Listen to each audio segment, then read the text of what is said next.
আমার উপর যে দায়িত্বটা অর্পণ করা হয়েছিল, আদর্শ রাষ্ট্র গঠন ইসলাম, অনেক বড় একটা পরিসর। এই বিষয়ে 15 মিনিট 20 মিনিট আলোচনা করার মতো আসলে বিষয়টা না, অনেক বিস্তৃত একটা বিষয়। তবে সংক্ষিপ্ত সময় কিছু বিষয় জাস্ট আলোকপাত করবো ইনশাআল্লাহ তাআলা। ওমা তাওফিক ইল্লা বিল্লাহ, আলাইহি তাওয়াক্কালতু ওয়া ইলাইহি উনীব। আদর্শ রাষ্ট্র গঠনের ইসলাম, বেশ কয়েকটা বিষয় এখানে আসছে। রাষ্ট্র এর সংজ্ঞাটা যেটা ওয়েবস্টার ডিকশনারিতে আসছে, state is a political entity that regulate society and the population within a territory. অর্থাৎ রাষ্ট্র বলতে এমন একটা রাজনৈতিক সংগঠনকে বোঝায় যা একটি ভৌগোলিক এলাকা এবং তৎসংশ্লিষ্ট এলাকার জনগণকে নিয়ন্ত্রণ করার সার্বভৌমত্ব ক্ষমতা রাখে। আর ইসলামের দৃষ্টিকোণ থেকে রাষ্ট্র কতটুকু অংশ জুড়ে এই বিষয়ে আলাদা করে কিছু বলা হয়। মূলত আল্লাহ সুবহানাহু ওয়া তাআলা কোরআনে যেটা বলছেন, ইন্নাল আরদা লিল্লাহ, নিশ্চয়ই জমিন আল্লাহ সুবহানাহু ওয়া তাআলা, পুরো জমিন তাই আসলে রাষ্ট্রের অংশ। তবে কতটুকু আমাদের মুসলিম খলিফারা কতটুকু খিলাফত কতটুকু অংশ জুড়ে করছেন, এর উপর রাষ্ট্র বা আয়তনের যে অংশটা এটা ভেরি করবে। তো আল্লাহ সুবহানাহু ওয়া তাআলা সূরা আন-নূর এর 55 নম্বর আয়াতে বলছেন, ওয়াদাল্লাহু আল্লাযীনা আমানু মিনকুম ওয়া আমিলুস সালিহাত। আল্লাহ সুবহানাহু ওয়া তাআলা ওয়াদা করছেন যারা তোমাদের মধ্যে ঈমান এনেছো এবং সৎকর্ম করো, লা ইয়াস্তাখলিফান্নাকুম ফিল আরদ। অবশ্যই অবশ্যই আল্লাহ তাআলা এনে ডাবল এমফেসিস দিয়েছেন, লা এরপর আবার নুনে থাকে। অবশ্যই অবশ্যই আল্লাহ সুবহানাহু ওয়া তাআলা তোমাদেরকে খিলাফত দান করবেন ফিল আরদ, এই জমিনে, কামাস্তাখলাফাল্লাযীনা মিন ক্বাবলিহিম, যেমনই ভাবে তোমাদের পূর্ববর্তীদের খিলাফত দান করেছিলেন। তো এটা হলো একটা বিষয়। আর রাষ্ট্রের অংশগুলো, যে কয়েকটা উপাদান নিয়ে রাষ্ট্র গঠিত, এই ব্যাপারে আমাদের পৌরনীতির বইগুলিতে 4টা বিষয় থাকতো। একটা থাকতো আমাদের যে ভৌগোলিক অবস্থান, থাকতো আইন, থাকতো আপনার এই নাগরিক এবং শাসক, এই 4 ধরনের বিষয় নিয়ে গঠিত। আর আমরা যে রাষ্ট্র ব্যবস্থার মধ্যে আছি সেটা ইচ্ছায় হোক অনিচ্ছা হোক ডেমোক্রেসি এর মধ্যে আছে। আর এই সংজ্ঞাটা সবচেয়ে আদর্শ সংজ্ঞা, যে বিষয়টা বলা হয়, যেটা 1863 সালে আমেরিকার প্রেসিডেন্ট আব্রাহাম লিঙ্কন দিয়েছিলেন, democracy is that government of the people for the people by the people for the people. কিন্তু ইসলাম এই সংজ্ঞার সাথে একমত পোষণ করে না। এই ক্ষেত্রে 2টা জায়গায় দ্বিমত পোষণ করে, একটা জায়গায় একমত পোষণ করে। ইসলামের দৃষ্টিতে যে রাষ্ট্র ব্যবস্থাটা হবে সেটা হবে খিলাফা ভিত্তিক। আল্লাহ সুবহানাহু ওয়া তাআলা আমাদেরকে দুনিয়ায় খলিফা হিসেবে প্রেরণ করেছেন। অর্থাৎ আল্লাহ সুবহানাহু ওয়া তাআলা বলেছেন, ইন্নী জাইলুন ফিল আরদি খলিফা, নিশ্চয়ই আমি তোমাদেরকে এই পৃথিবীতে খলিফা বা প্রতিনিধি হিসেবে পাঠিয়েছি। তবে এটা কাদের প্রতিনিধি বা খলিফার ব্যাখ্যাটা কি, এই বিষয়ে মুফাসসিরগণ বিভিন্ন আলোচনা করেছেন। তবে সবচেয়ে উত্তম যে ব্যাখ্যাটা, অর্থাৎ আল্লাহ সুবহানাহু ওয়া তাআলা এই পৃথিবীতে এক জাতির পরে আরেক জাতি দিয়েছেন। আমাদের পূর্বে জিন জাতিরা ছিল, এরপর আমরা খেলাফতে আমরা এসেছি। এবং এটা কিসের জন্য আমরা খলিফা? আল্লাহ সুবহানাহু ওয়া তাআলা আদেশ নির্দেশ বাস্তবায়ন করার জন্য। তো যে বিষয়টা বলছিলাম, যে ইসলাম সেই ডেমোক্রেসির সংজ্ঞার সাথে একমত পোষণ করে না। ইসলামের দৃষ্টিতে খেলাফা ইজ দ্য রুলিং সিস্টেম। খিলাফ হলো এমন একটা শাসন ব্যবস্থা ফ্রম আল্লাহ সুবহানাহু ওয়া তাআলা, যেটা আল্লাহ তাআলা দিয়েছেন বাই দ্য ওয়াহি। এটা ওয়াহির মাধ্যমে পরিচালিত হবে। ওয়াহি মানে কোরআন এবং সুন্নাহর মাধ্যমে, ফর দ্য পিপল, মানুষের জন্য, জনগণের জন্য।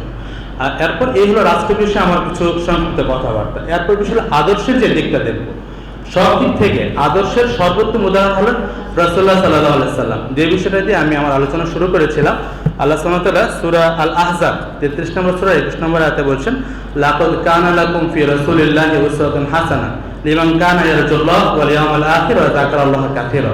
আল্লাহ তাআলা বলছেন, নিশ্চয়ই তোমাদের জন্য রাসূলুল্লাহ সাল্লাল্লাহু আলাইহি ওয়াসাল্লামের জীবনে রয়েছে সর্বোত্তম আদর্শ, সর্বোত্তম নমুনা। কাদের জন্য?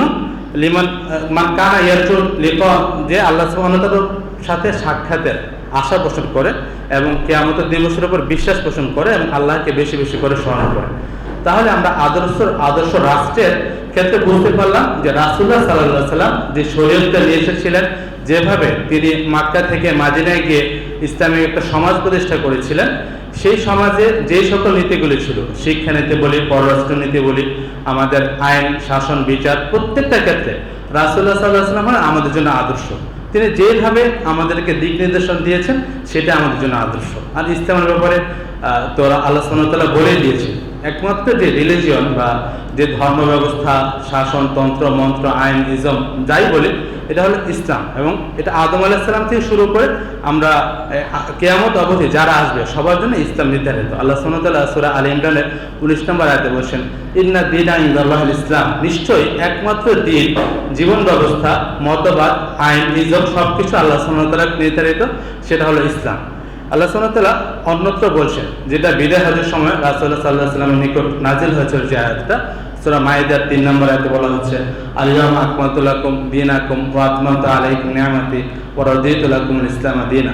অর্থাৎ আজকের এই দিনে আমি তোমাদের জন্য আমার নিয়ামতকে পরিপূর্ণ করলাম এবং তোমাদের জন্য ইসলামকে নির্ধারণ করলাম এবং এর উপর আমি সন্তুষ্ট হয়ে গেলাম। এরপর আমরা মুসলিম যারা আছি তারা ইসলামের বিকল্প কোনো চিন্তা ভাবনা করতে পারি কিনা, আল্লাহ সুবহানাহু ওয়া তাআলা এই বিষয়টা নাকচ করে দিয়েছেন। আল্লাহ সুবহানাহু ওয়া তাআলা সূরা আলে ইমরানের 85 নম্বর আয়াতে বলছেন, ওয়া মা ইয়াবতাগি গায়রাল ইসলামি দীনান ফালা ইউকবালা মিনহু ওয়া হুয়া ফিল আখিরাতি লামিনাল খাসিরিন। আল্লাহ সুবহানাহু ওয়া তাআলা বলছেন, কেউ যদি ইসলাম ছাড়া অন্য কোনো ধর্ম মন্ত্র তন্ত্র চায়, কামনা করে, তাহলে তা থেকে তো এটা কবুল করা হবে না এবং সে আখিরাতে কিয়ামতের দিন লাঞ্ছিত এবং অপমানিত হবে। তো ইসলাম প্রত্যেকটা দিক আমাদের জন্য আদর্শ রাষ্ট্র গঠনে আমাদের জন্য সহায়তা করবে। প্রথমে যদি যাই যে একটা আদর্শ রাষ্ট্রের আইন কার পক্ষ থেকে আসবে, এটা আল্লাহ সুবহানাহু ওয়া তাআলা কর্তৃক নির্ধারিত, অথবা আল্লাহ সুবহানাহু ওয়া তাআলা কর্তৃক জিবরিল আলাইহিস সালামের মাধ্যমে রাসূলুল্লাহ সাল্লাল্লাহু আলাইহি ওয়াসাল্লাম যে দিক নির্দেশনগুলি পেয়েছেন সেগুলো হলো আমাদের আইনের উৎস। আল্লাহ সুবহানাহু ওয়া তাআলা কোরআনে বলছেন, আল্লাহুল হুকমু আল্লাহুল খালকু ওয়াল আমর, অর্থাৎ এই জমিনের সৃষ্টি যার, আইনও তার পক্ষ থেকে আসবে।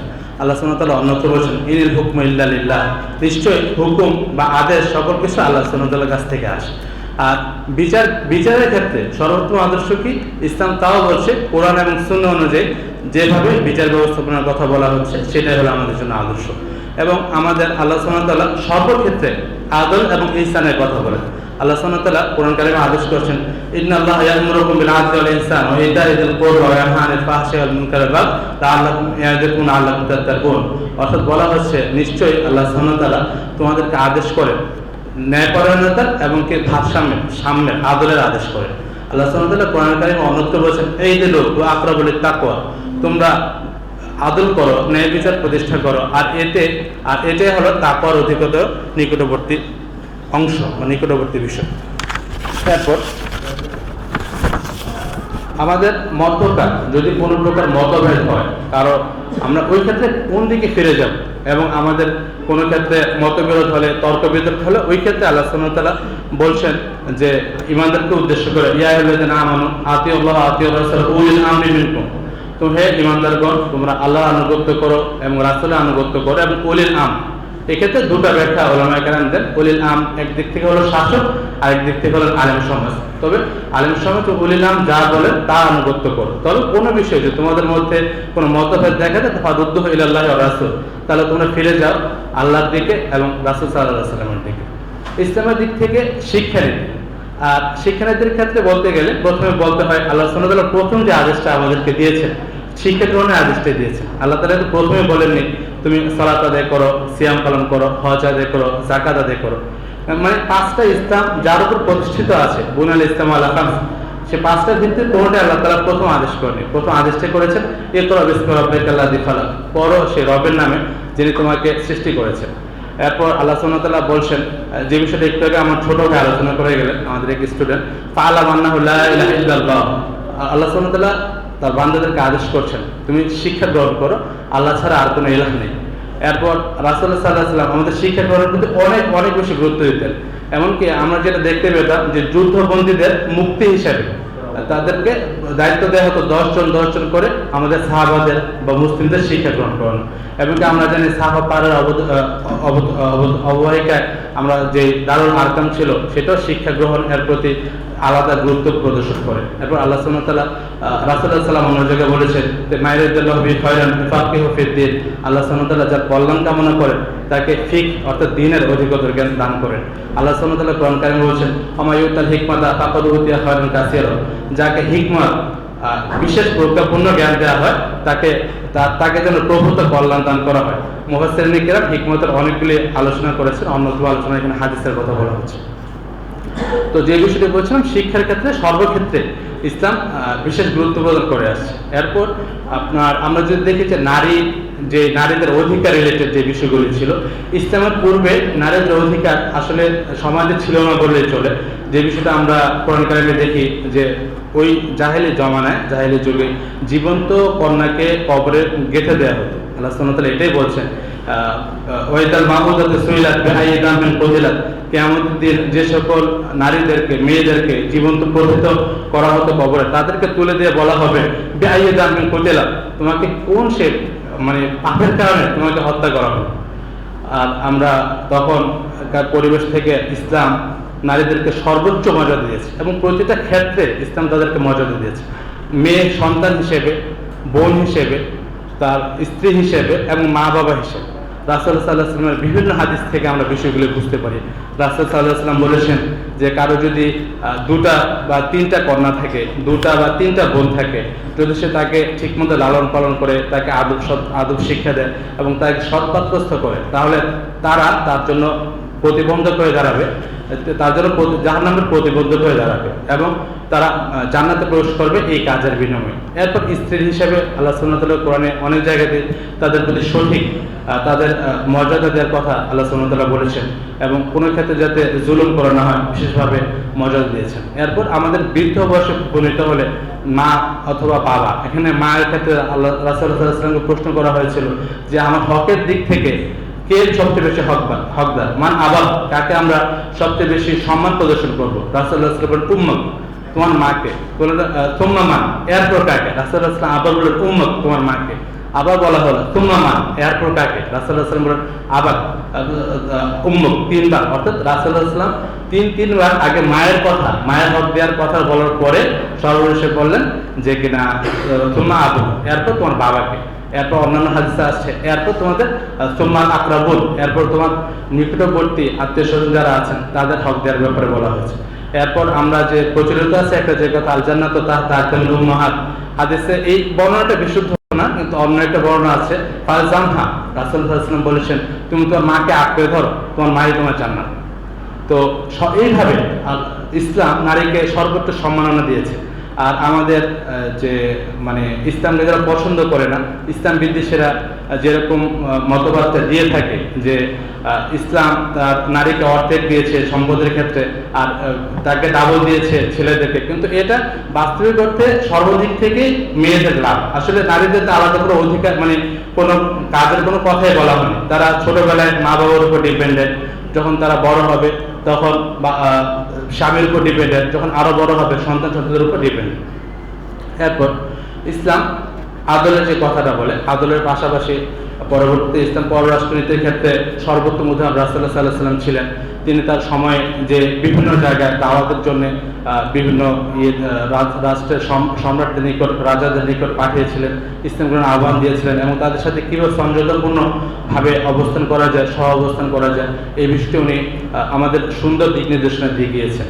পাশাপাশি আমরা দেখতে পাই যে রাসূলুল্লাহ সাল্লাল্লাহু আলাইহি ওয়াসাল্লাম মদিনা যাওয়ার পরে মদিনা যে ইহুদি গোত্রগুলি ছিল, বনু কায়নুকা, বনু নাদির, এরপর বনু কুরাইজা, তাদের সাথে একটা চুক্তিতে আবদ্ধ হয়েছিলেন।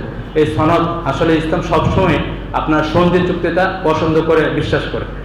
কোরআন কারিমে আল্লাহ সুবহানাহু ওয়া তাআলা বলেছেন সুলহু খায়র, সন্ধিতে থাকা এটাই হলো উত্তম। আল্লাহ সুবহানাহু ওয়া তাআলা অন্যত্র বলেছেন আল মুমিনুনা ইন্নামাল মুমিনুনা ইখওয়া, নিশ্চয় সূরা হুজুরাতে এসেছে যে মুমিনরা হলো পরস্পর ভাই ভাই, ফাসতিউ বাইনা আখাওয়াইকুম, তোমরা তাদের ভাইদের মধ্যে সর্বোচ্চ তাদের মধ্যে সন্ধি করে দাও বা তাদের মধ্যে সর্বোত্তমটাই করার সমঝোতা করার ব্যবস্থা করো। এরপর আল্লাহ ইসলাম আমাদেরকে অমুসলিমদের সর্বোচ্চ অধিকার দেওয়ার কথা বলে। আমরা অমুসলিমদের নিকট আমরা ইসলামের দাওয়াত পৌঁছাবো, কিন্তু এই ক্ষেত্রে তাদেরকে আমরা বাধ্য করবো না। আল্লাহ সুবহানাহু ওয়া তাআলা কোরআন কারীমে সূরা বাকারা 256 নম্বর আয়াতে বলেছেন লা ইকরাহা ফিদ-দীন ক্বাদ তাবায়ানা রুশদু মিনাল গায়, ইসলামের মধ্যে দিনের মধ্যে কোনো জবরদস্তি নয়, তবে ব্যাপার যেটা হলো হক এবং সুস্পষ্ট হয়ে গিয়েছে বাতিলের কাছ থেকে। এরপর পরবর্তীতে আয়াতটা কন্টিনিউ হচ্ছে ফামা ইয়াকফুর বিত-তাগুত ওয়া ইউমিন বিল্লাহ ফাকাদ ইসতামসাকা বিল উরওয়াতিল উসকা, যে তাগুতকে অস্বীকার করলো এবং আল্লাহর উপর বিশ্বাস স্থাপন করলো, সে একটা মজবুত হাতল ধারণ করলো। এরপর ইসলাম যাতে অমুসলিমরা সর্বোচ্চ নিরাপত্তা পায়, এই জন্যে যারা চুক্তিবদ্ধ অমুসলিম আছে তাদের সাথে তাদেরকে হত্যা করা এবং তাদের সাথে বদব্যবহার করার ব্যাপারে স্ট্রিক্টলি নিষেধ করা হয়েছে। আর হাদিসে এসেছে কেউ যদি কোনো জিম্মি মুসলিমকে হত্যা করে তাহলে সে জান্নাতের সুঘ্রাণও পাবে না। এরপর রাসূল সাল্লাল্লাহু আলাইহি ওয়াসাল্লাম বলেছেন যে জান্নাতের সুঘ্রাণ 40 বছরের দূরত্ব থেকে পাওয়া যায়। একইভাবে আপনি যদি প্রত্যেকটা দিক খেয়াল করেন, দেখেন, সর্বক্ষেত্রে আমরা ইসলাম থেকেই সর্বোত্তম সমাধানটা পাবো। এই জন্য আমাদের পড়াশোনার চেষ্টা করতে হবে, বেশি বেশি করে জানার চেষ্টা করতে হবে। আমরা যদি জাস্ট ইসলামের 5টা স্তম্ভের দিকে খেয়াল করি, যে 5টা স্তম্ভের উপর ইসলাম প্রতিষ্ঠিত, তা থেকেও আমরা আদর্শ রাষ্ট্র গঠনের খোরাকগুলি পেয়ে যেতে পারি। ইসলাম এর যে 5টার উপর, প্রথমে ঈমান বা কালিমা। একজন মুমিন মুসলিম সে আল্লাহর প্রতি যদি তার পরিপূর্ণ তাওয়াক্কুল রাখে, তাহলে তার সর্বক্ষেত্রে সে চেষ্টা করবে ইসলামকে মেনে চলা। আর এই ক্ষেত্রে সে অন্য কারোর সাথে খারাপ ব্যবহারের ক্ষেত্রে, কাউকে হক না দেওয়ার ক্ষেত্রে, ওই ক্ষেত্রেও তারা গিয়ে চেষ্টা করবে সঠিক সর্বোচ্চ রাস্তা দেওয়া যায়। এরপর আমাদের সালাতের বিষয়টাতে আসি। আল্লাহ সুবহানাহু ওয়া তাআলা বলেছেন, ইন্না সালাতা তানহা আনিল ফাহশাই ওয়াল মুনকার। নিশ্চয়ই সালাত মানুষকে ফাহশা, খারাপ কাজ এবং অশ্লীল কাজ থেকে বিরত রাখে।